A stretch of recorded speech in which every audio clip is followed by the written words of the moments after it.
मैं रानिया की अनाज मंडी में पहुंचा हूं और यहां किसान जो है वो परेशान है और कई सारी दिक्कतें हैं। आप इनसे भी पता करना, किसानों को कई सारी दिक्कतें परेशानियां आ रही हैं। सबसे बड़ी जो दिक्कत है वो है कि किसानों को डीएपी नहीं मिल रही है।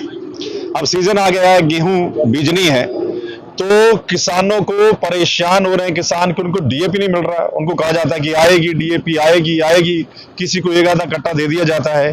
अब सीजन है और ये इस बार नहीं, आप देखिए पिछले कई सालों से ये समस्या आ रही है कि किसानों को लाइन में लगकर डीएपी लेनी पड़ती है।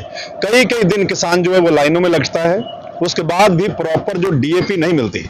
अगर इस वक्त भी डीएपी नहीं मिलेगी तो किसान क्या करेगा? सो किसानों की बहुत बड़ी दिक्कत है। इस तरफ सरकार को ध्यान देना चाहिए। सबसे बड़ी समस्या डीएपी की है। दूसरी, अभी धान का सीजन है, धान मंडी में आ रहा है, आप देख लीजिए पूरी मंडी अटी पड़ी है धान से, रानिया की मंडी, लेकिन किसानों को प्रॉपर रेट नहीं मिल रहा है। बहुत कम 2100-2200 रेट मिल रहा है और खरीदने के बाद भी उसमें कटौती की जा रही है। एक तो इस तरफ सरकार ध्यान दे। मैं अभी सुन रहा था नए मुख्यमंत्री बने एक बार फिर नायब सिंह सैनी जी, चुनाव प्रचार में उन्होंने ऐलान किया था कि 8 अक्टूबर के बाद धान 3100 रुपए खरीदा जाएगा। तो अब मैं दरख्वास्त करूंगा मुख्यमंत्री साहब से कि आपने सेकंड टर्म आप मुख्यमंत्री बने हैं, आपने कहा था 3100 रुपए प्रति क्विंटल धान खरीदा जाएगा, वो आपका धान बिक रहा है 2100-2200 रुपए। क्या बात, आपने वादा किया था, तो आप उस तरफ ध्यान दें। तीसरी जो समस्या है वो है लिफ्टिंग की। आप देखिए इस मंडी में कितनी बोरियां पड़ी हैं, आप थोड़ा सा नजर दौड़ाना, बोरियां ही पड़ी। लिफ्टिंग की समस्या आ रही है कि पूरा लिफ्टिंग नहीं हो रहा है और किसानों को मजबूरन आप देखिए रोड के ऊपर धान जो अपना उतारना पड़ रहा है। ये एक और दूसरी समस्या आ रही है। इस तरफ यहाँ के जो जितने भी आड़ती हैं उन्होंने दरख्वास्त अपील की थी प्रशासन से, प्रशासन आया भी है लेकिन फिर भी गौर नहीं किया जा रहा है। तो ये 3-4 समस्याएं हैं, किसान जो है वो परेशान हो रहा है, दिक्कतें आ रही है। इस तरफ सरकार को ध्यान देना चाहिए। आज मंत्रिमंडल का गठन भी हो गया और नायब सिंह सैनी ने मुख्यमंत्री पद की शपथ भी ले ली है, तो आप क्या कहेंगे कि सरकार कैसे चलेगी? देखिए, लोगों की उम्मीदों पर खरी उतरेगी या नहीं? पहले बात तो मुबारकबाद देते हैं कि उनकी सरकार आ गई है बीजेपी की, चाहे किसी भी हालात में आई है सरकार आ गई है। हालांकि यकीन उनको भी नहीं था, लेकिन फिर भी अगर सरकार बनी है तो मैं पढ़ रहा था शपथ ग्रहण समारोह का एक पोस्टर मैंने देखा, उसमें लिखा हुआ था कि एमएसपी पर शपथ ग्रहण समारोह, यानी एमएसपी पे फसल खरीदी जाएगी। तो मैं याद दिलाना चाहता हूं बीजेपी सरकार को कि आप एमएसपी का रेट तो लिख देते हैं, लेकिन क्या आप फसल एमएसपी पर खरीदते हैं? आप खरीद की गारंटी बनाइए। एमएसपी पर अगर आप फसल खरीदेंगे नहीं, आप रेट रख देंगे, उसका फायदा क्या है? आप किसानों से जाकर पूछिए कितनी फसल उनकी एमएसपी पर बिकती है। तो सिर्फ एमएसपी लिख देना अपने पोस्टर पर, उससे बात नहीं बनने वाली है। तो मैं एक बार फिर नायब सिंह सैनी जो मुख्यमंत्री बने उनको कहूंगा, एक तो आप जो आपने रेट बताया उस रेट पर आप धान खरीदिएगा, और दूसरा जो आप एमएसपी की शपथ ले रहे हैं तो आप एमएसपी पर फसल खरीदिएगा जरूर, सिर्फ लिखने से बात नहीं बनती है। सर मित्र एक पंचकुले रह के किसानों के मुद्दे उठाਉਂਦਾ ਸੀ कि रानिया हल्के च लगातार मुद्दे किसानों के उठाਉਂਦਾ ਰਹੂਗਾ। आप देखिए, मैं तो जब से रिजल्ट आया मैं तो रानिया में हूं, लोगों का धन्यवाद कर रहा हूं, मंडी में किसानों के पास पहुंचा हूं। मैं तो रानिया के इशू उठाता रहूंगा हमेशा, और आप देख लेना आगे कौन यहाँ के इशू उठाता है, कौन रानिया के कितने मसले उठाता है। मैं तो यहाँ के 40,000 लोगों का प्यार मिला है मुझे। 40,000 ये कम बात नहीं है। जब सामने वालों ने इतना पैसा बहाया उसके बावजूद भी 40,000 लोगों का प्यार मिला तो ये छोटी बात नहीं है। 40,000 मेरा परिवार है, मैं तो परिवार के बीच में रह के परिवार के जो मसले हैं, इशू, वो उठाता रहूंगा। और किसानों के मसले तो आपको बताया, मैंने शुरुआत से उठाना शुरू कर दिया जब से मैं पत्रकारिता में आया। तो किसानों का हर मसला मैं सरकार के सामने उठाऊंगा। कांग्रेस मतगणना पर सवाल उठा रही है और ऐसा सुनने में आ रहा है कि 20 सीटों पर रिकाउंटिंग की कोई चर्चा चल रही है। बिल्कुल, ये मामला सुप्रीम कोर्ट में भी पहुंचा है और कांग्रेस हाईकमान ने भी 20 सीटों पर रिकाउंटिंग की इलेक्शन कमीशन से मांग की है, और उस 20 सीटों में रानिया की सीट भी है। तो ये ठीक है कि इलेक्शन कमीशन को, अगर इलेक्शन कमीशन पाक साफ है तो उन 20 सीटों पर रिकाउंटिंग होनी चाहिए।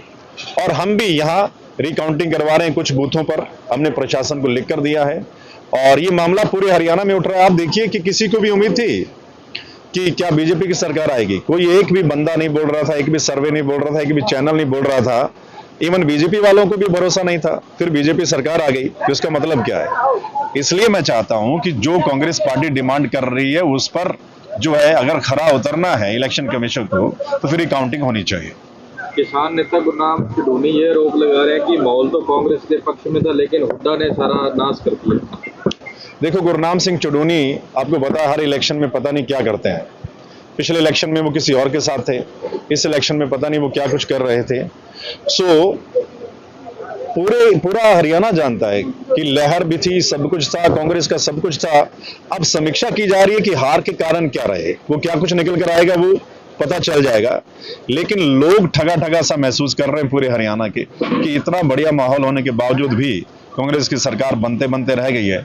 आप देखिए पूरे हरियाणा में एक जैसे मायूसी का आलम नहीं होता, मायूसी छाई हुई है, कोई रौनक नहीं है, कोई चेहरे पे खुशी नहीं है। इवन बीजेपी वाले भी, उनके रौनक नहीं है, उनको लगता है कि लॉटरी लग गई। मित्र जी, जिन लोगों ने आपका पार्टी में रहते हुए साथ नहीं दिया, उनके खिलाफ कोई कार्रवाई के लिए हाईकमान को लिखेंगे?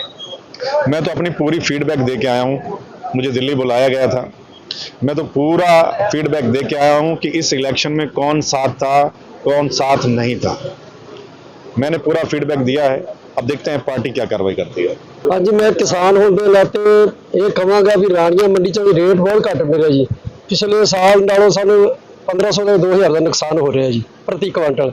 ਬਾਕੀ ਖੇਤਾਂ 'ਚ ਵੀ ਅਸੀਂ ਜਾਂਦੇ ਉੱਥੇ ਤਾਂ ਸੁੰਡੀ ਪਈ ਹੈ ਪੂਰੀ ਹੈ ਜੋਰਾਂ ਨਾਲ ਜੀ, ਚਿੱਟੀ ਮੰਜਰ ਨਿਕਲ ਆਈ ਆ, ਥੱਲੋਂ ਹੌਪਰ ਪੈ ਗਿਆ, ਕੋਈ ਦਵਾਈਆਂ ਉਹਦੇ ਵਿੱਚ ਪੈਸਟੀਸਾਈਡ ਅਸਰ ਨਹੀਂ ਕਰ ਰਹੀ ਜੀ। ਦੋ ਬੜੀਆਂ ਸਪਰੇਆਂ ਕਰਕੇ ਤੇ ਕੋਈ ਪੈਸਟੀਸਾਈਡ ਅਸਰ ਨਹੀਂ ਕਰ ਰਹੀ। ਅਸੀਂ ਸਰਕਾਰ ਤੋਂ ਮੰਗ ਕਰਾਂਗੇ ਕਿ ਸਾਨੂੰ ਕੋਈ ਕਿਸਾਨਾਂ ਨੂੰ ਮੁਆਵਜ਼ਾ ਦਿੱਤਾ ਜਾਵੇ ਫਸਲ ਦਾ ਜੀ, ਜਿਵੇਂ ਸੁੰਡੀ ਨੇ ਨੁਕਸਾਨ ਕੀਤਾ, ਹੋਰ ਵੀ ਕਈ ਬਿਮਾਰੀਆਂ ਪਈਆਂ ਜੀ, ਪੈਸਟੀਸਾਈਡ ਅਸਰ ਨਹੀਂ ਕਰ ਰਿਹਾ ਜੀ। ਤੇ ਰੇਟ ਵੀ ਸਾਨੂੰ ਵੱਧ ਤੋਂ ਵੱਧ ਦਿੱਤਾ ਜਾਵੇ ਕਿ ਪਿਛਲੇ ਸਾਲ ਦੇ ਮੁਕਾਬਲੇ ਰੇਟ ਬਹੁਤ ਘੱਟ ਹੈ, धान बहुत घट रेट के विच रहे साडे।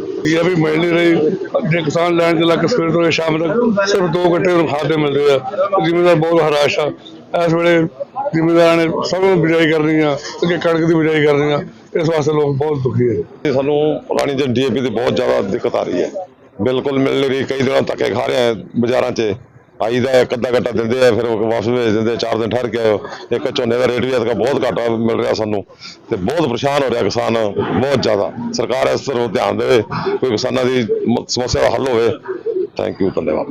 सबसे बड़ी समस्या हमको ये है जी कि हमें DAP नहीं मिल रही है, और DAP से पहले समस्या हमको एक ये है कि पिछले साल MNP जो बोलते हैं सरकार 250 रुपये प्रति क्विंटल थी निर्यात पे, उसके बावजूद इस बार सरकार ने हटा दी है, और व्यापारियों ने फिर भी 1000 रुपये क्विंटल का रेट घटा दिया है।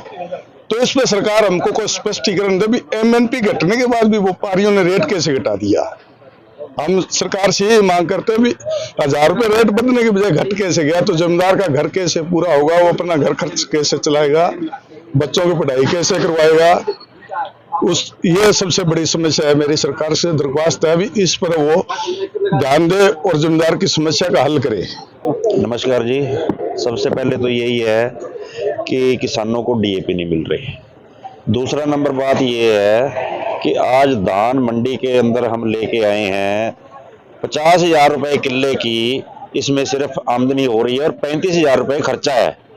तो 15,000 रुपये किले के पीछे हम बताओ क्या क्या काम करेंगे, जबकि एक्सपोर्ट भी खुल चुका है, MEP भी घटा दिया गया है, फिर भी पिछले साल की तुलना में अब की बार 1200 से 1300 रुपये रेट कम मिल रहा है। हम सरकार से यही मांग करते हैं कि हमें किसानों को यह स्पष्टीकरण दिया जाए। धन्यवाद जी।